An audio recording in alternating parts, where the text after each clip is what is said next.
Amém. Vamos orar. Senhor Jesus, obrigado, Senhor. Nós somos gratos a Ti por preparar tão rica oportunidade para nós, de estarmos na Tua presença, em comunhão contigo, comunhão com a Tua igreja, Senhor, em comunhão com a Tua palavra. Pedimos, Senhor, que a Tua luz possa nos alcançar nessa noite. Visita, Senhor, a cada um de nós. Fala, Senhor, aos nossos corações. Tira tudo que impede, Senhor, de ouvirmos o Senhor falar conosco nessa noite. Nós queremos, Senhor Deus, e precisamos da Tua palavra, porque Tu és tudo para nós. Amém. Amém. Jesus é nosso Senhor. Amém. Nós vamos compartilhar a mensagem 2, que tem o título Os Trabalhadores do Final da Era da Igreja. Nós estamos falando um pouco de trabalho, um pouco de tempo e um pouco da igreja, né? Tudo isso está relacionado uma coisa com a outra. E nós sabemos que a igreja nessa terra é aquela que expressa a vontade do Senhor. A igreja faz a vontade de Deus nessa terra. As pessoas lá do mundo, quando olham para a igreja, precisa ver que aqui tem um reino, uma autoridade, tem um governo, tem uma expressão, tem algo diferente do que estão acostumados a ver lá no mundo. E a palavra do Senhor tem nos ensinado, irmãos, que por mais que esse mundo nos ofereça coisas boas, o Senhor tem preparado algo muito, mas muito melhor para cada um de nós. Convido os irmãos para abrir as nossas Bíblias no Evangelho de Mateus, capítulo 19. Nessa porção da palavra, Pedro faz uma pergunta interessante para o Senhor, versículo 27. Mateus 19, versículo 27. Então lhe falou Pedro: eis que nós tudo deixamos e te seguimos. Que será, pois, de nós? Aqui Pedro pergunta para o Senhor: Senhor, nós deixamos todas as coisas. Nós quem? Os discípulos. Deixamos casas, famílias, os nossos trabalhos, as nossas ocupações. Deixamos tudo. E o que será de nós? O que será de nós? Pedro tinha essa dúvida no coração. O que será de nós? Mas para nós podermos entender o porquê dessa pergunta de Pedro, nós vamos dar um passo atrás para podermos seguir para frente. Vamos também no capítulo 19, a partir do versículo 16. Do 16 ao 25, relata nessa porção a experiência de um jovem que foi ter com Jesus. E diz assim: eis que alguém, aproximando-se, lhe perguntou: mestre, que farei eu de bom para alcançar a vida eterna? Esse mestre também tinha uma questão. Esse jovem, aliás, ele também tinha uma pergunta, uma dúvida. Que farei eu de bom para alcançar a vida eterna? Respondeu-lhe Jesus: por que me perguntas acerca do que é bom? Bom, só existe um. Se queres, porém, entrar na vida, guarda os mandamentos. O Senhor dá uma pergunta um pouco enigmática, né? Fala: olha, bom, só existe um. E nós sabemos que é o Senhor nosso Deus. Só o Senhor é bom na sua plenitude. Só o Senhor é bom em tudo que Ele faz. Mas o Senhor fala para ele: se queres, entra na vida e guarda os mandamentos. O Senhor está falando para ele de um padrão. Entra na vida, guarda os mandamentos. Mas ele queria saber de algo um pouco diferente disso. Porque nós, quando somos salvos, para a gente poder entender essa passagem, o que acontece conosco? Nós nos arrependemos, conhecemos o Senhor, e a vida do Senhor entra dentro de cada um de nós.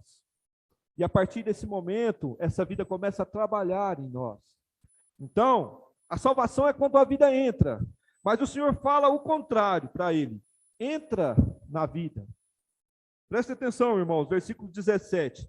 Entra na vida e guarda os mandamentos. O Senhor está falando de um padrão que esses jovens talvez não conheciam, porque era o padrão do reino. Uma vez que essa vida entra dentro de nós, nós nascemos de novo. Nós ganhamos uma nova vida, tem a ver com o nascimento. Mas o padrão do reino tem a ver com viver pela vida. Aí está falando para que esse jovem, como se o Senhor falasse assim, entra na vida de Deus e guarda os mandamentos. Os irmãos percebem a diferença disso? Nós que já fomos salvos, vivemos por essa vida. Agora, para que a gente tenha esse padrão do reino, precisamos deixar com que essa vida nos governe. E para que essa vida possa nos governar, nós temos que entrar na vida de Deus. E era justamente o que o Senhor estava falando para esse jovem. E guarda os mandamentos. E ele continua no versículo 18. Ele perguntou, quais? Respondeu Jesus, não matarás, não adulterarás, não furtarás, não dirás falso testemunho, honra teu pai e tua mãe, e amarás o teu próximo como a ti mesmo. Replicou-lhe o jovem, tudo isso tenho observado. O que me falta ainda?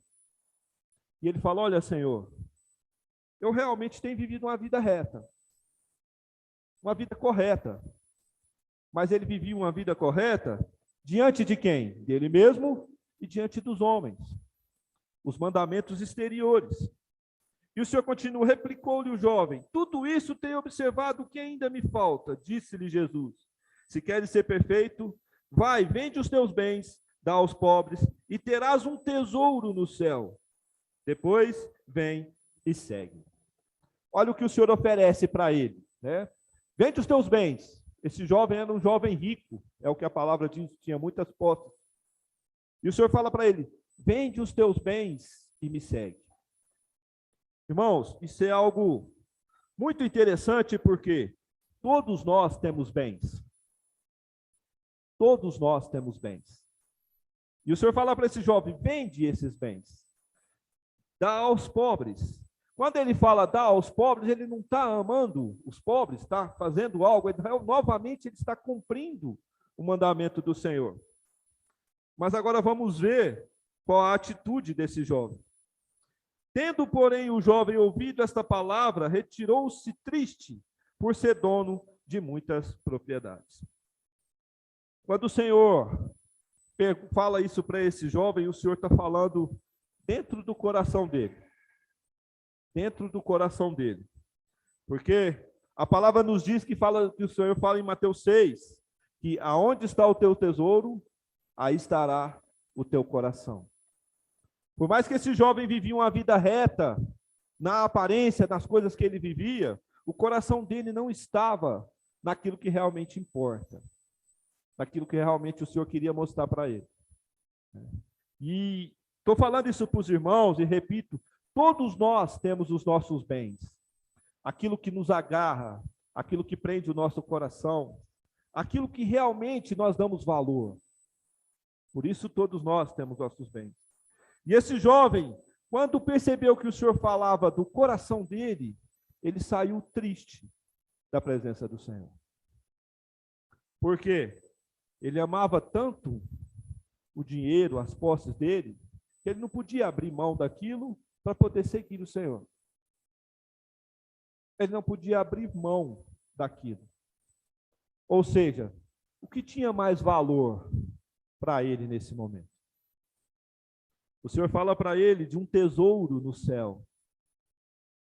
Se queres ser perfeito, vai, vende os teus bens, dá aos pobres e terás um tesouro no céu. Depois, vem e segue-me. Irmãos, aqui eu pergunto aos irmãos, onde está o nosso coração? Parece, assim, simples perguntar isso, mas isso é muito, mas muito, muito profundo. Muito profundo. Muito profundo, irmãos. Você está disposto a abrir mão de tudo para poder seguir o Senhor? Nós vivemos a vida da igreja, desfrutamos da presença do Senhor, da palavra do Senhor, da comunhão com os irmãos. Nós vivemos na presença do Senhor, mas nós trabalhamos 7, talvez 8 dias. E a nossa vida é assim. Estava falando com o irmão Douglas agora. Por quê? Por que tanto esforço? Por que tanta luta? Porque nós damos valor no nosso trabalho. Porque nós damos valor no conforto da nossa família, no nosso sustento. Nós damos valor naquilo que precisamos realmente dessa terra. E não tem nada de errado nisso, irmão. Não estou falando que você não precisa trabalhar. Você não precisa dar conforto para a sua família. Eu só estou te perguntando o que ganha o teu coração. Da mesma maneira que o Senhor falou para esse jovem. Irmão, não entristeça o seu coração por causa disso. Assim também como esse jovem. Não entristeçamos quando o Senhor fala, larga tudo. Ou quando o Senhor pergunta para nós, o que realmente tem valor na sua vida? Porque o que o Senhor tem preparado para nós é um reino.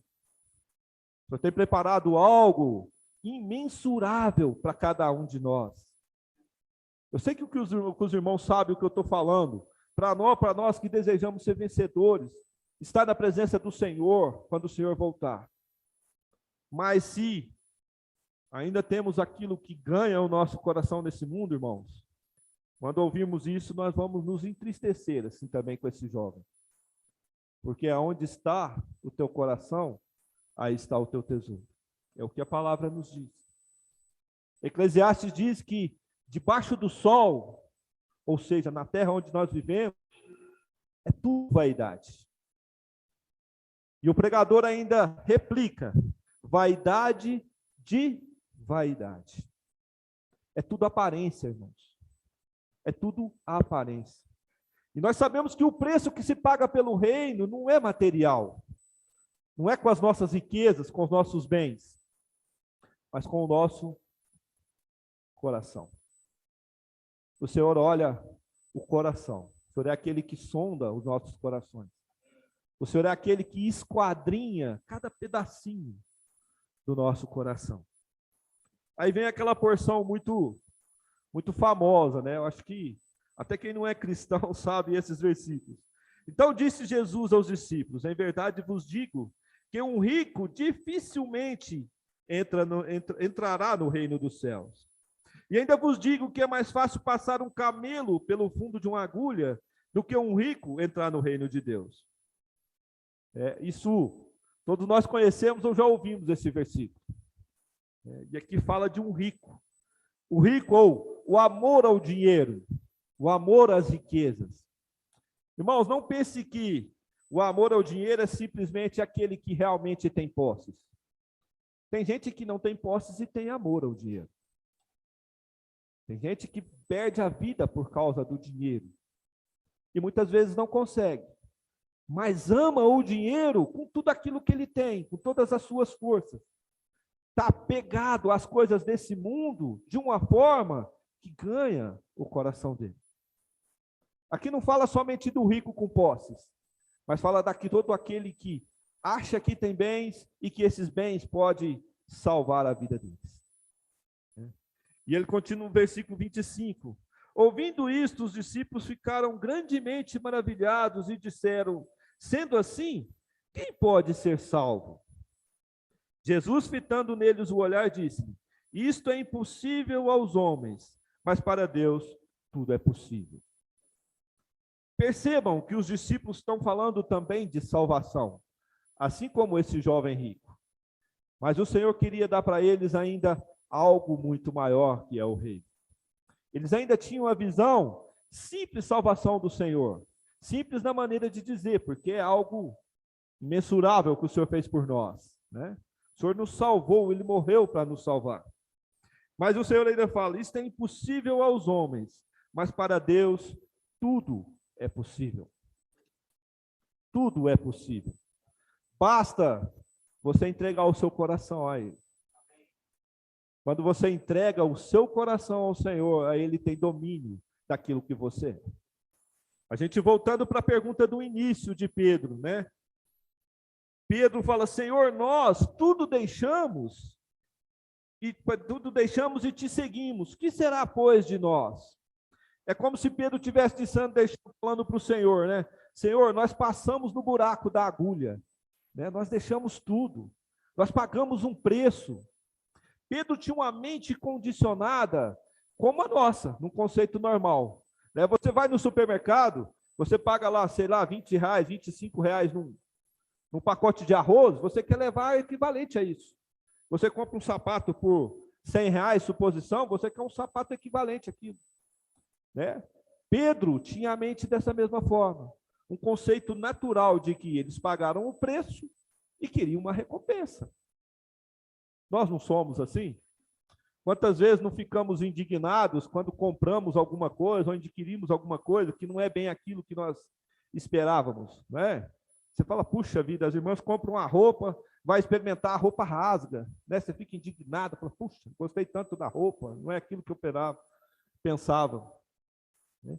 E aquilo cria dentro de nós uma indignação, uma revolta, fala, não vou lá, vou devolver, vou falar com a vendedora, vou fazer isso, vou fazer aquilo. Assim também era a mente de Pedro. Pedro fala, Senhor, nós deixamos tudo. Casa, família. Nós pagamos um preço total para te seguir. O que será de nós? Aí o Senhor, com muita sabedoria, responde. Jesus lhe respondeu, em verdade vos digo que os que me seguirdes, quando na regeneração, o Filho do Homem se assentar, quando na regeneração, o Filho do Homem se assentar no trono da sua glória, também vós assentarei em 12 tronos para julgar os 12 tribos de Israel. E todo aquele que tiver deixado casas, ou irmãos, ou irmãs, ou pai, ou mãe, ou mulher, ou filhos, ou campos, por causa do meu nome, receberá muitas vezes mais e herdará a vida eterna. Olha que resposta que o Senhor dá para Pedro. Certamente Pedro ficou muito satisfeito com a resposta que o Senhor deu para ele. Ele fala, puxa vida, eu vou me tornar um rei. Eu vou sentar nos tronos com o Senhor. Vou julgar as nações. E além disso, vou desfrutar da vida eterna na presença do Senhor. Se fosse para mim, eu também com certeza ficaria satisfeito com a resposta do Senhor. Não é verdade? E os irmãos? Amém? Ficaria satisfeito com a resposta dessa? Fala, ó, você vai sentar nos tronos. Irmãos, e essa resposta também é para nós. Os outros discípulos vão julgar e nós, enquanto vencedores, vamos reger as nações juntos com o Senhor. O Senhor está dando essa mesma resposta para cada um de nós. Uma vez que nós já ganhamos a vida eterna. Olha que coisa maravilhosa. Que resposta sensacional para nós. Realmente, não é? Não sei se os irmãos já pensaram isso. Falam, olha, daqui a um tempo o Senhor voltará e quando Ele voltar para me buscar, eu vou assentar junto com Ele lá. Vou desfrutar da presença do Senhor. Desfrutar de tudo aquilo que o reino de Deus pode proporcionar para cada um de nós. Pedro realmente ficou satisfeito. Mas aí tem um porém nessa história, está no versículo 30. O Senhor fala, porém muitos primeiros serão últimos, e os últimos primeiros. Eu acho que Pedro, na mente dele, confundiu tudo naquela hora. Falou, nossa, o Senhor fala para mim que eu vou ter uma vida de rei, né? Vou desfrutar da vida eterna, né? Vou fazer isso, vou fazer aquilo, mas agora o Senhor fala que muitos serão primeiros e os últimos serão primeiros. Perdão, irmãos. Porém, muitos primeiros serão últimos e os últimos serão primeiros. Fugiu daquela lógica de que Pedro estava acostumado, irmãos. A lógica do mérito. A lógica do merecimento. Né? Porque ele achava que ele merecia. Fala, não, eu larguei tudo, então eu mereço o reino. Eu deixei tanto da minha família. Pedro tinha família, a gente conhece o episódio da sua sogra. Né? Mulher, família, trabalho, todas as coisas, larguei tudo, então eu mereço o reino do Senhor. Mas o Senhor fala, porém, muitos primeiros serão últimos, e os últimos primeiros. Aí o Senhor, para explicar isso, ele começa no capítulo 20, que diz o seguinte, porque o reino dos céus é semelhante a um dono de casa, que saiu de madrugada para assalariar os trabalhadores para sua vinha. E tendo ajustado com os trabalhadores a 1 denário por dia, mandou-os para a vinha. Saindo pela terceira hora, viu na praça outros que estavam desocupados. E disse-lhes: Ide vós também para a vinha, e eu vos darei o que for justo. E eles foram. Tendo saído outra vez, perto da hora sexta e da nona, procedeu da mesma forma. E saindo por volta da hora 10ª, encontrou outros que estavam desocupados e perguntou-lhes: Por que estivestes aqui desocupados o dia todo? Respondeu-lhes: Porque ninguém nos contratou. Então lhes disse: Ide também vós para a vinha. Essa parábola dos trabalhadores da vinha, nós vamos parar por aqui um pouquinho, fala de os trabalhadores da vinha. Mas para a gente poder entender o que o Senhor queria falar para Pedro, eu queria inverter o olhar dessa mensagem. Nós vamos olhar para o dono da vinha. Como o dono da vinha vê essa questão. E tem pontos muito importantes nessa passagem. A gente vê que esse dono da vinha tem uma inquietude, tem algo dentro de si que faz ele ir às 6 da manhã, às 9 da manhã, ao meio-dia, às 3 da tarde, às 5 da tarde, faz ele ir atrás das pessoas. Esse texto não diz hora nenhuma que ele estava com muito serviço, com muita coisa para fazer e os que estavam com ele não iam dar conta. Mas ele tinha essa inquietude dentro do coração dele. Nós sabemos que esse dono da vinha tipifica o nosso Senhor. E que essa vinha é a igreja. E que esse Senhor tem essa inquietude, tem esse desejo do coração de ir até as pessoas. Apocalipse 3:20 diz que o Senhor fala assim: Eis que estou à porta e bato. Se você ouvir a minha voz e abrir a porta, então entrarei e cearei contigo. O Senhor está ali, batendo a porta. Ele está batendo, ele está indo até lá. Outro ponto que nós precisamos ver, que esse Senhor faz um acordo com esses trabalhadores. No versículo diz assim: Porque o reino dos céus é semelhante ao dono da casa que saiu de madrugada para assalariar trabalhadores para a sua vinha. E tendo ajustado com os trabalhadores 1 denário por dia, mandou-os para a vinha. Aqui o Senhor faz um acordo com esses primeiros trabalhadores. 1 denário. 1 denário era, para a gente poder compreender, o pagamento de um dia de trabalho naquela época. Era equivalente a um dia de trabalho. Para a gente exemplificar, mais ou menos por volta de R$100, um dia de trabalho de um trabalhador. E o Senhor faz esse acordo, o Senhor combina com essa pessoa que pagaria 1 denário. E tinha um outro costume, vamos dizer assim, a CLT da época, que aquele trabalhador precisava receber no fim do dia, no mesmo dia. Aquele que contratava precisava pagar no mesmo dia. E o Senhor faz esse acordo, combina com esses primeiros e fala: vou te pagar 1 denário. Versículo 3. E saindo pela terceira hora, viu na praça outros que estavam desocupados. Preste atenção, irmãos. Desocupados. Nas cidadezinhas ainda do interior ainda existe muito isso, né? Pessoas que estão desempregadas, sem trabalho, vai numa praça ou um lugar, né? Um ponto que fica ali onde as pessoas vão procurar, né? Precisa de, volta como ali, né? Procura alguém, preciso capinar um quintal, preciso fazer uma obra, vai naquele lugar e contrata aquela pessoa. Né? Mas o Senhor traz essas pessoas como desocupados. Nós ainda pensando na lógica do reino, tudo aquilo que nós fazemos, que o nosso coração não está no reino, ou naquilo que o Senhor combinou conosco, não tem valor para o Senhor. Então o Senhor julga como desocupados. Versículo 4. E disse-lhe: Ide vós também para a vinha, e eu vos darei o que for justo. E eles foram. Aqui o Senhor fala: eu te darei o que for justo. Nós podemos ver que o Senhor dessa vinha, esse que contrata os trabalhadores, é um homem em qual nós podemos confiar. Porque ele é um homem justo. Tendo saído outra vez perto da hora sexta e da hora nona, ou seja, 9 e meio-dia, aliás, meio-dia às 3 da tarde, procedeu da mesma forma, e saindo pela 1/10, encontrou outros que estavam desocupados, e perguntou-lhes: por que estáis aqui desocupados o dia todo?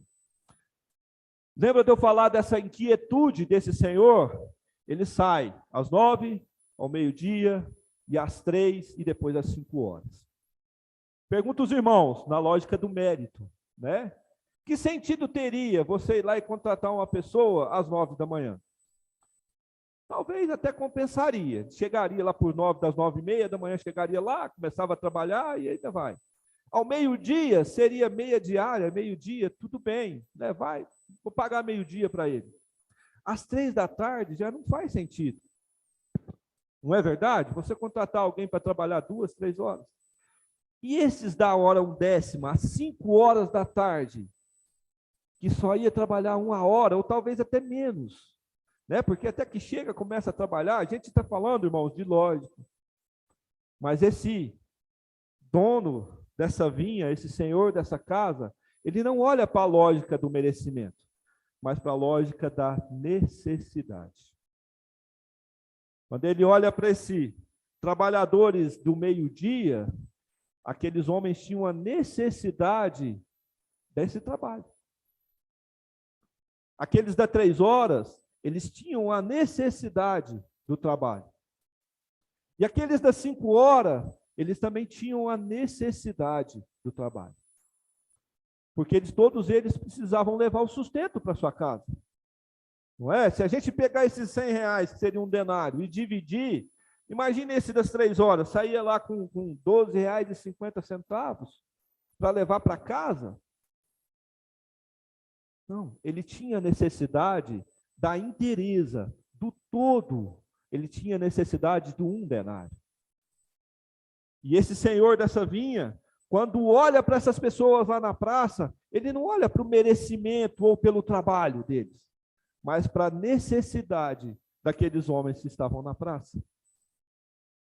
E trazendo isso para a nossa experiência, Senhor, e nós como esses trabalhadores, o Senhor, quando olha para cada um de nós, não olha com o nosso merecimento. Ele nos olha com um olhar de misericórdia, em direção às nossas necessidades, para então dispensar graça para cada um de nós, conforme a sua vontade.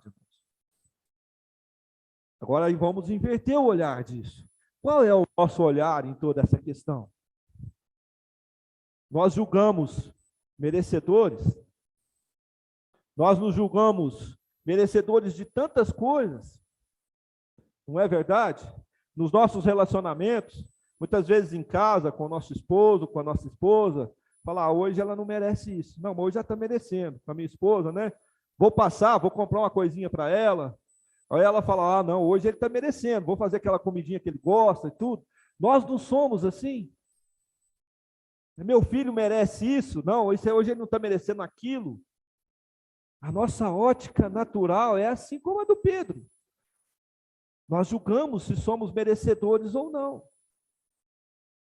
Ao passo que o Senhor dessa vinha, ele olha para a nossa necessidade. Nós, enquanto membros do corpo de Cristo, cidadãos do reino dos céus, qual é o nosso olhar? Como é que nós olhamos para as pessoas? Quando nós saímos para pregar o evangelho, você olha para aquela pessoa e fala, ela merece ou não?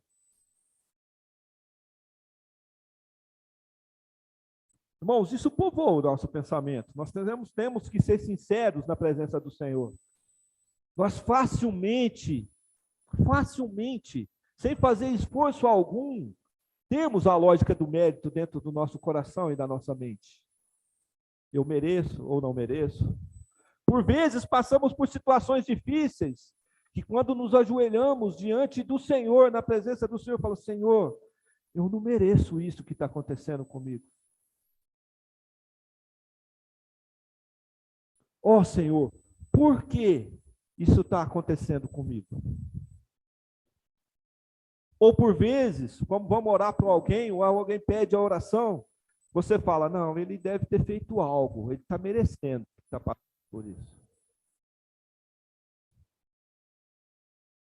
Não é assim, irmão? Nós não somos condicionados assim, ou eu estou falando alguma besteira aqui? De forma alguma. É a minha experiência, tenho certeza que é a dos irmãos. Quando brigamos com a esposa lá em casa, você passa perto dela, ela não merece que eu falo bom dia para ela hoje, não. Ou ela, o contrário. Ou os nossos filhos nos desobedecem ou fazem qualquer coisa que não nos agrada, falando, não está merecendo isso, não.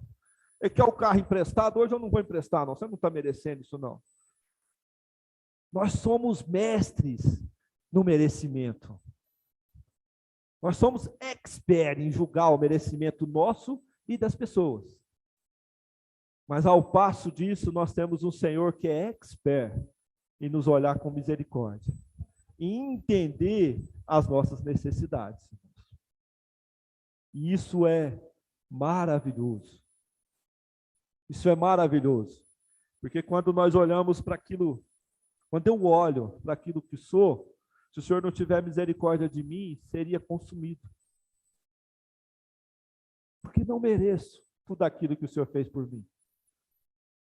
Não mereço o que o Senhor tem feito por mim.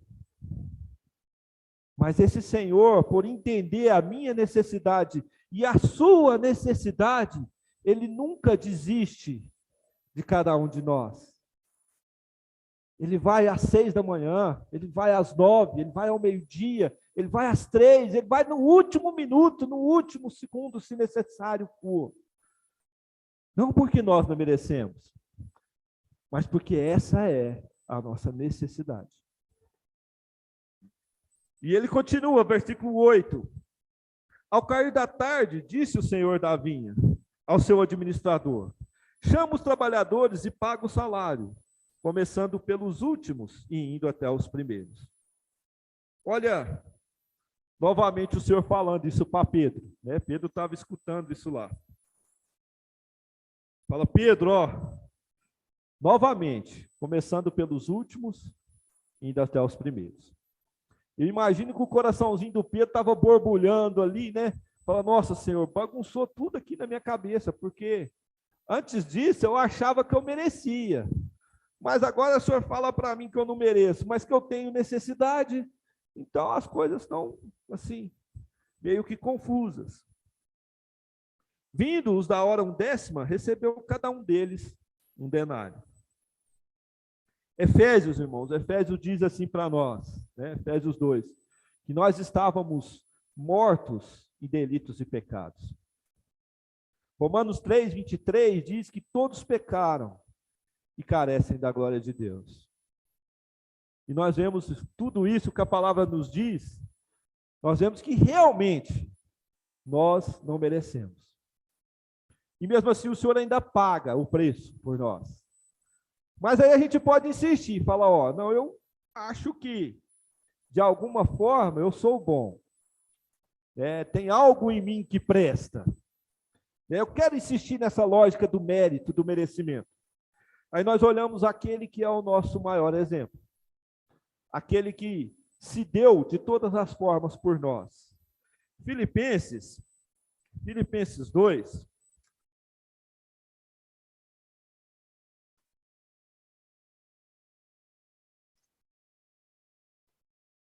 falando do Senhor Jesus, né, se nós queremos ver o mérito da questão, Filipenses 2, versículo 6 diz assim, pois ele, o Senhor Jesus, subsistindo em forma de Deus, não o julgou com usurpação ser igual a Deus. Antes, a si mesmo se esvaziou, assumindo a forma de servo, tornando-se em semelhança de homens e reconhecido em figura humana. A si mesmo se humilhou, tornando-se obediente até a morte e morte de cruz. Quer alguém que tenha mais mérito, merecimento do que o próprio Senhor Jesus? E ele, com todo esse mérito, esse merecimento, ele se esvaziou. Ele se humilhou. Ele se entregou à morte. Para quê? Para mostrar para nós o mérito e o merecimento? Não. Para atender a minha e a sua maior necessidade, que é salvar as nossas vidas. Salvar as nossas vidas, irmãos, que é o que realmente tem valor. Se morrermos hoje, o que nós levamos? Nada. Desse mundo, nada. Não é? Eu tenho até um tio que ele brinca com isso, mas é uma verdade. Você já viu passar, ou estar na porta do velório, do enterro lá, passar o caminhão de mudança junto? Não vai. A partir do momento que você morre, fica tudo. Dinheiro, casa, carro, todas as coisas. Casas, mãe, filhos, esposa, fica tudo. Essa é a lógica, irmãos. Enquanto nós estivermos com a nossa mente igual Pedro, condicionados no mereço e não mereço, nós não temos a realidade do reino do Senhor. Os irmãos percebem isso? Porque o reino do Senhor não se paga com o sacrifício dos bens materiais ou das obras, mas com um coração contrito. Quando olhamos para nosso merecimento, nós perdemos algo muito importante que o Senhor fala na palavra. Está lá em Mateus 3.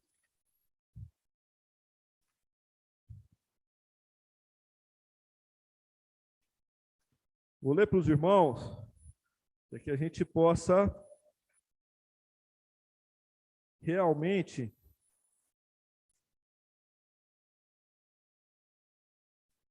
Mateus 5, irmãos, perdão. Mateus 5, versículo 3. Bem-aventurados os humildes de espírito, porque deles é o reino dos céus. Bem-aventurados os pobres de espírito, porque deles é o reino dos céus. Bem-aventurados os necessitados, porque deles é o reino dos céus. Aqui o Senhor está falando que aquele que se julga bom, merecedor, não é digno do reino dos céus. E ao passo que nós olhamos para essa parábola e vimos que o Senhor da vinha chama as pessoas para um lugar, para uma casa, para uma vinha, queria ler com os irmãos também Isaías 57, versículo 15.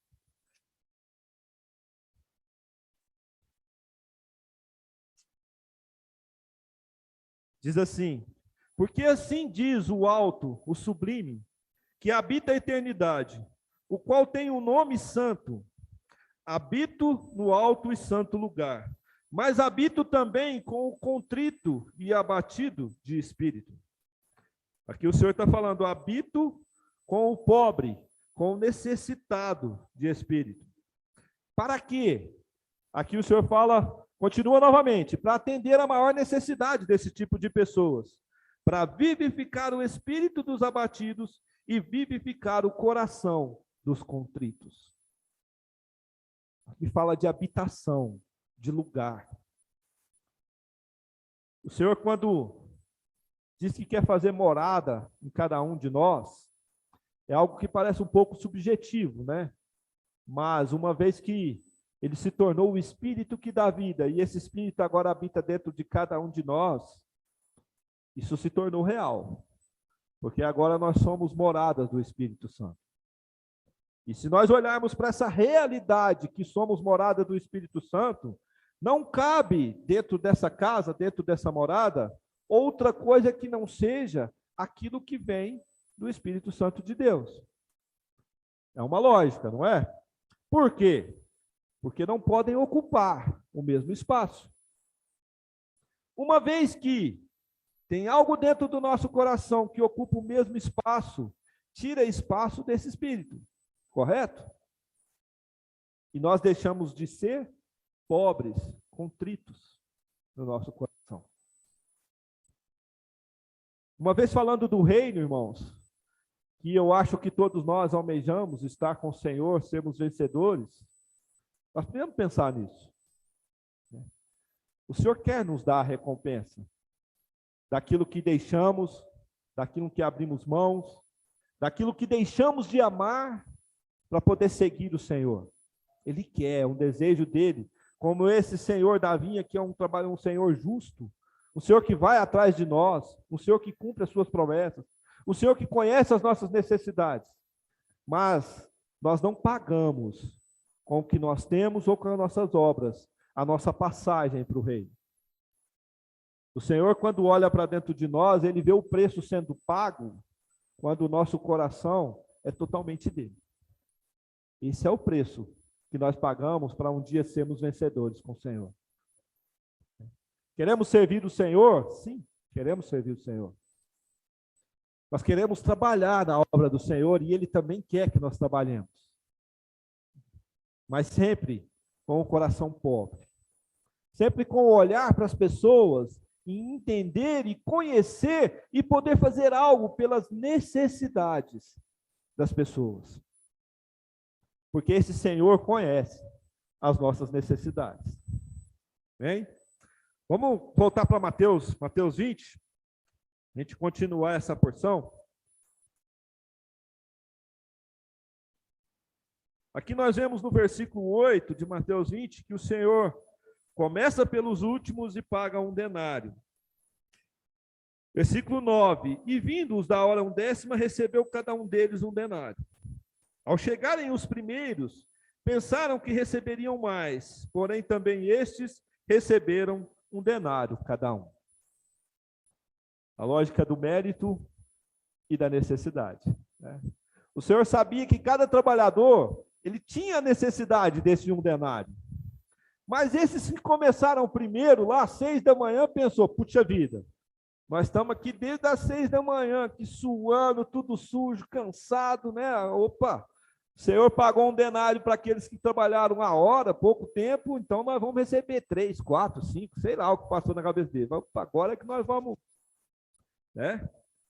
Mas o Senhor pagou mesmo um denário para eles. Versículo 11. Mas, tendo-o recebido, murmuraram contra o dono da casa, dizendo, esses últimos trabalharam apenas uma hora, contudo, os igualaste a nós, que suportamos a fadiga e o calor do dia. Olha a atitude dessas pessoas. Irmãos, você já murmurou contra o Senhor? Já reclamou para Ele aí alguma vez aí? Eu já. Confesso aos irmãos que já. Falou, Senhor, mas por que disso? Queria falar um pouquinho da murmuração. Você sabe como é que funciona a murmuração? É simples de nós entendermos. Hoje, bem pouco, quase não tem, mas você já chegou naquela filona do banco, assim, que está aquelas 30, 40 pessoas na sua frente, você para lá e começa, mas hoje está demorando, hein? Mas que caixa é lento, hein? Né? Aí você pode prestar atenção que o outro já vira, hoje está difícil, está fácil não. Aí veio da frente, realmente, aquela menina do caixa lá para você ver, ela já olhou no celular 3 vezes. Aí veio o outro e falou, é verdade, hoje, nossa, eu tenho tanta coisa para fazer. É contagiante, sabe? Vai passando de um para o outro, do outro para o outro. A murmuração. Isso é muito perigoso na igreja e entre os filhos de Deus. É como um vírus, vai passando de um para o outro. Aqui esses homens fizeram isso. Murmuraram contra o Senhor. Falou, murmuraram contra o dono da casa. Dizendo, esses últimos trabalharam apenas uma hora, contudo os igualaste a nós, que suportamos a fadiga do dia.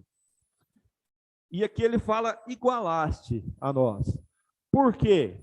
Eles se julgavam mais merecedores do que os outros. Mas outra coisa que nós precisamos prestar atenção. Eles não queriam que as outras pessoas recebessem o mesmo que eles. Os irmãos percebem? Igualaste a nós. Eles não queriam ganhar mais. Eles não queriam que o Senhor pagasse o mesmo para eles. A recompensa, o mérito. Mas o proprietário respondendo disse a eles, amigo, não te faço injustiça. Não combinaste comigo um denário? Esses aqui são aqueles de uma hora. Lembra que falei desse Senhor que é justo, o Senhor que nós podemos confiar? O Senhor falou para ele, olha, eu sou um homem justo. Eu combinei com você um denário, te pago um denário. Não é assim? E ele continua: toma o que é teu e vai-te, pois quero dar a esse último tanto quanto a ti. Porventura não me é lícito fazer o que eu quero do que é meu? Ou são maus os teus olhos, porque eu sou bom? E nós vemos um Senhor que usa de misericórdia para alguns e de justiça com outros. Nós, irmãos, não tentamos fazer isso. Todas as vezes que nós tentarmos sermos justos, vai faltar amor. E toda vez que nós tentamos amar demais, vai faltar justiça. O único que consegue ser amoroso com justiça e justo com amor é o nosso Senhor. E eu queria ler com os irmãos Romanos 14, que fala um pouquinho disso.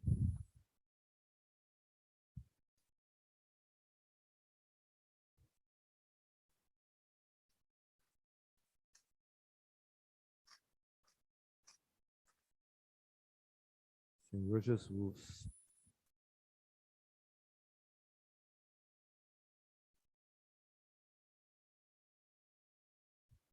Perdão, irmãos, Romanos 9, versículo 14. Diz assim: que diremos, pois? Há injustiça da parte de Deus? De modo nenhum. Pois ele diz a Moisés: terei misericórdia de quem me aprouver ter misericórdia, e compadecer-me-ei de quem me aprouver ter compaixão. Assim, pois, não depende de quem quer ou de quem corre, mas de usar Deus da sua misericórdia. Pergunto aos irmãos. Irmãos, olhando para a nossa realidade, o nosso dia a dia, o nosso trabalho, a nossa vida, nossa família, o Senhor tem usado de misericórdia com você, irmão? Com certeza, não é? Com certeza. Isso prova o quanto esse Senhor conhece as nossas necessidades. Isso tira de nós qualquer desejo de nos achar merecedores de alguma coisa. É só nós olharmos para a nossa história de vida e ver o quanto esse Senhor tem tido misericórdia com cada um de nós. Esse Deus é um Deus que precisa ser livre, irmãos, para usar de misericórdia da maneira que Ele quiser. Porque de forma alguma, se não fosse dessa forma, nós não seríamos abençoados. E o Senhor não poderia dispensar a graça dele conforme a vontade dele. Ainda voltando para Mateus, terminar esses versículos.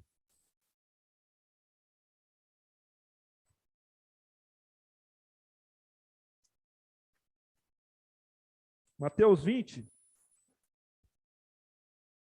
versículo 15. Eu queria chamar a atenção para os irmãos para um ponto. Diz assim: porventura não me é lícito fazer o que eu quero do que é meu? O Senhor responde e pergunta para aqueles homens: eu não estou certo de fazer aquilo, fazer o que eu quiser do que é meu?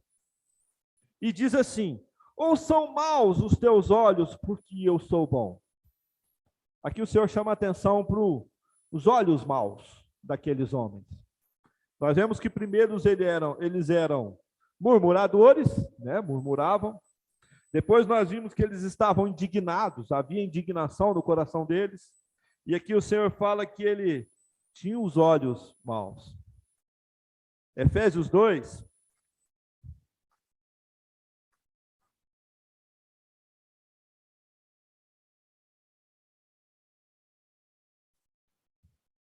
Efésios, capítulo 1, irmãos, versículo 18. Diz assim: iluminados os olhos do vosso coração, para saberdes qual é a esperança do seu chamamento, qual a riqueza da glória da sua herança nos santos.